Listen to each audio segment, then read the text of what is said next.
Conchita, ¿cómo eras tú de niña? ¿Qué te gustaba hacer? ¿Sigues siendo la misma mujer cuando eras niña? Yo fui la menor de 5 hermanos, la menor después de que mis hermanos ya estaban grandes. Fui la gran sorpresa, con padres muy mayores. Eso no es raro, eso lo que hace es que tú te crías en un ambiente singular, donde todo el mundo es adulto. Menor de 5, ¿verdad? La menor de 5, el que me sigue me lleva 8 años y de ahí en adelante, La chiquita con diferencia. claro, la chiquita con una gran diferencia. Y mis padres se casaron muy mayores. Entonces yo nací cuando mis padres ya tenían edad de comenzar a tener nietos. Increíble. Entonces, por eso te digo, uno se cría en un ambiente con unas características singulares. Singulares eran que yo era la única chiquita rodeada de mucha gente mayor, de mucha gente grande. Todos muy ocupados de, supongo yo, de educarme, porque ahora, claro, no vieras la cantidad de clavos que me saco con mis hermanos, ¿no? Porque es que fueron amorosos y fueron generosos y fueron muy dedicados, pero también fueron muy cansones. Y mi vida era muy grata. Me gustaba la costura, siempre fui, muy rápidamente adopté el hábito de la costura, de cortarle ropa a las muñecas, de coser para las muñecas, eso me parecía fascinante. Y hay un detalle que creo que sí hace parte de la herencia genética, es que yo, desde que me conozco, vi a mi mamá escribiendo a máquina. Por allí tengo una de las máquinas de escribir que heredé de mi mamá. Ya te iba a preguntar que de dónde venía esa vena de escritora que tienes. Mi mamá escribía a máquina prodigiosamente bien.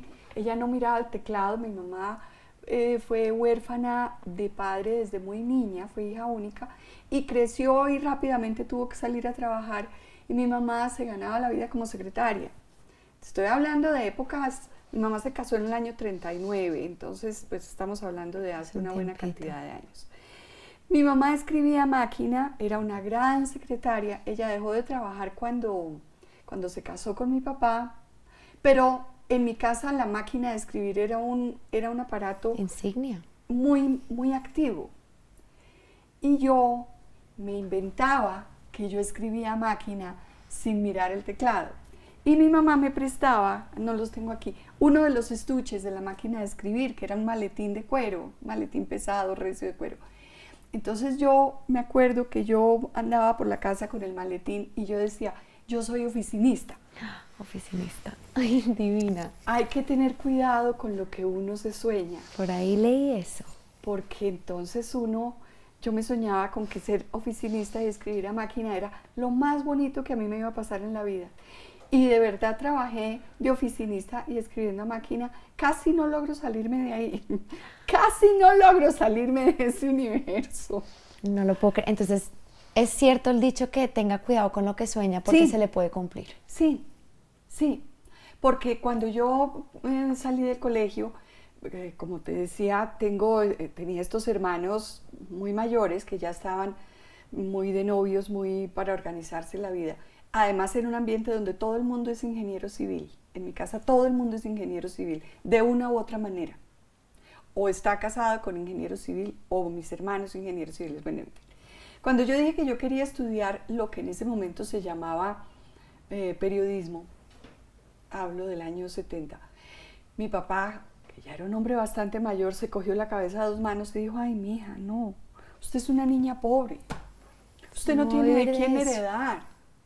Tiene que estudiar algo que le permita ganarse la vida. Entonces, pues entre a hacer esa carrera. Yo no sé eso para qué vaya a servir. Hágala, pero hágase también un secretariado bilingüe. Y las hiciste al tiempo. Entonces yo hice un secretariado bilingüe. Entonces yo aprendí a tomar dictado, shorthand, taquigrafía, aprendí a escribir a máquina como veía a mi mamá escribiendo a máquina sin mirar el teclado, que eso era la prueba máxima, el summa cum laude de la mecanografía. Hoy en día tú usas la máquina de tu mamá, las vueltas. No soy capaz, los dedos no sé cómo hacíamos para escribir en las máquinas mecánicas, ¿Ustedes no aprendieron en la universidad, no les tocó aprender en las máquinas mecánicas? Nunca. ¿A ustedes sí? Nunca. Cuando yo entré a la Universidad Javeriana, enero del año 70, me eximieron de hacer mecanografía, porque presenté el examen de mecanografía y obviamente me eximieron porque es que yo era una gran mecanógrafa ya en ese momento. Claro. Bueno, entonces hice mi secretariado bilingüe y empecé a estudiar periodismo y estuve 3 años en la Universidad Javeriana haciendo periodismo. Y cuando me faltaba un año para graduarme, yo estaba de novia de un arquitecto javeriano que se fue a vivir a Cali porque se fue a trabajar a Cali y me dijo que nos casáramos. Y bueno, uno no es inteligente para todo, ¿no? Entonces yo me salí de la ¿Aceptaste? universidad para casarme. ¿A los cuántos años, Conchita? A los 20 años. Sí. ¿Y qué sigue en tu vida? ¿Te casas? ¿Te quedas acá en Bogotá? ¿Te mudas No, a no, Cali? nos fuimos a vivir a Cali. Nos fuimos a vivir a Cali. Y Alberto era profesor de construcción en la Universidad del Valle, en este Cali tan distinto al Bogotá, al barrio Teusaquillo en el que yo me había criado. Es otra cosa. Era el Caliwood, con todos sus hábitos y estilo de vida. Pues por supuesto que yo no sabía que yo estaba destinada años después a trabajar con Mayolo y con toda esta gente. Para ese momento los profesores de la Universidad del Valle eran gente pues bohemia y marihuaneros. Y me imagino que metían de todo lo que se pudiera meter. Y Alberto y yo éramos un par de bogotanos ingenuos. Que llegan allá a Ay, tratar de mira, acomodarse. claro, Alberto usaba medias con los zapatos. Eso era la cosa más ridícula que podía pasar viviendo en Cali. Bueno, ¿y cómo caes en los brazos de los Mauricios? En los brazos de los Mauricios caí porque en el año 2000, cuando hubo la fusión de los noticieros del Canal A, yo volví a RTI, volví a trabajar a RTI. Y estando ahí te descubrieron. Y ellos, los Mauricios, estaban produciendo la novela La sombra del arco iris. Esto ya es año 99, estábamos en víspera del milenio, del cambio de milenio. Y yo volví a RTI, pues a lo que en ese momento era, en lo que se suponía que yo era muy hábil, que era manejar números, y a manejar dinero y a tratar de encontrar dinero donde no había dinero y a tratar de poner sobregiros y todo eso. Claro. Una labor muy ingrata, muy ingrata y muy dolorosa. Ese regreso a RTI no funcionó. Yo estuve menos de un año en ese regreso. Ni yo era la misma, ni RTI era el mismo. Y bueno, eso fue como intentar reconciliarse. Sí, no funcionó. No funcionó. Doloroso, fue triste. Porque yo quería esa compañía, quería esa gente, y bueno. Y Mauricio Navas, que escribía con Mauricio Miranda, me propuso que hiciéramos una escuela de guiones, una escuela para enseñar a escribir guiones. Y yo le dije, claro, hagamos. Yo era la parte ejecutiva de esa sociedad. Ellos enseñaban a escribir y yo manejaba el negocio. Pero les dije, yo quiero hacer el taller, a ver si yo sirvo para este oficio. Y ellos, con mucha indulgencia, yo creo que se miraron y dijeron, pues toca que lo haga porque ¿qué hacemos? No, claro, Conchita, claro, no hay ningún problema, dale. Bueno, pero esa es la historia, así.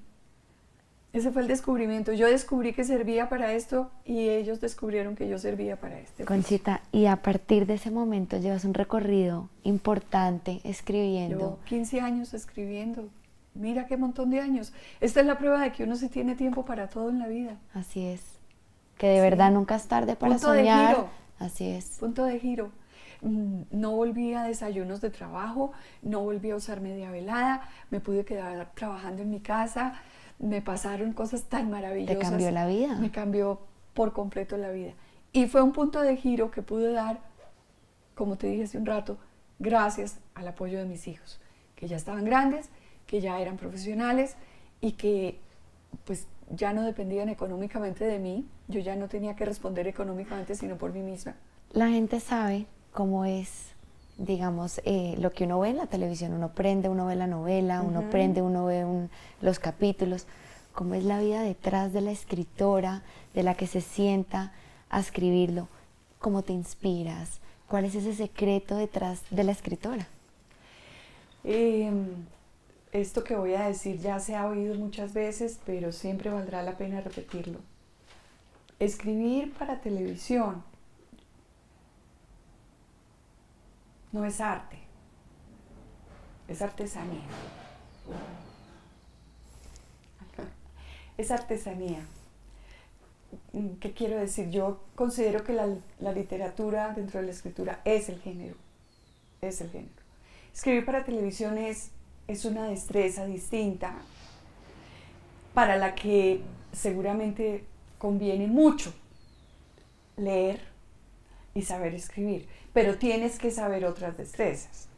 Entonces, esto va a decirte que es 1% inspiración y 99% transpiración.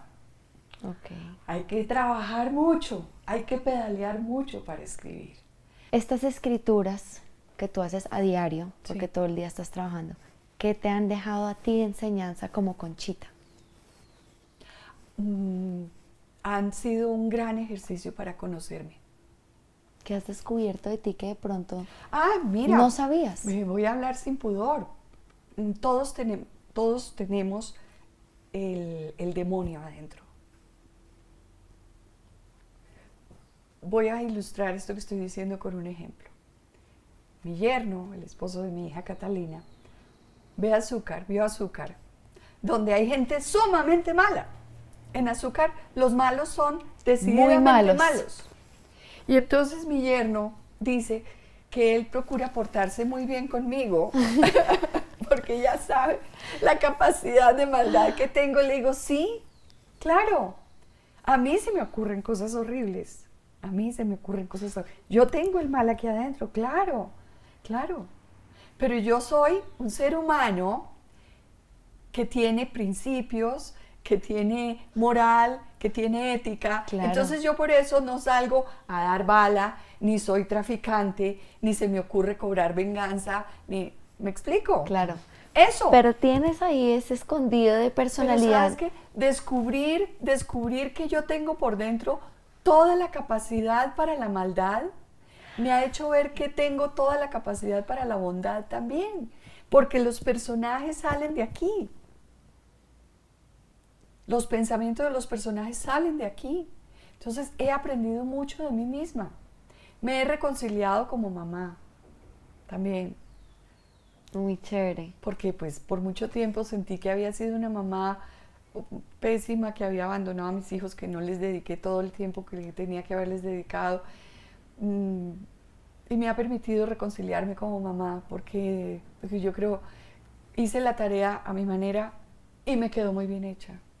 Sí. Bueno, Conchita, y para terminar, ¿tú a qué le pones la lupa en tu vida?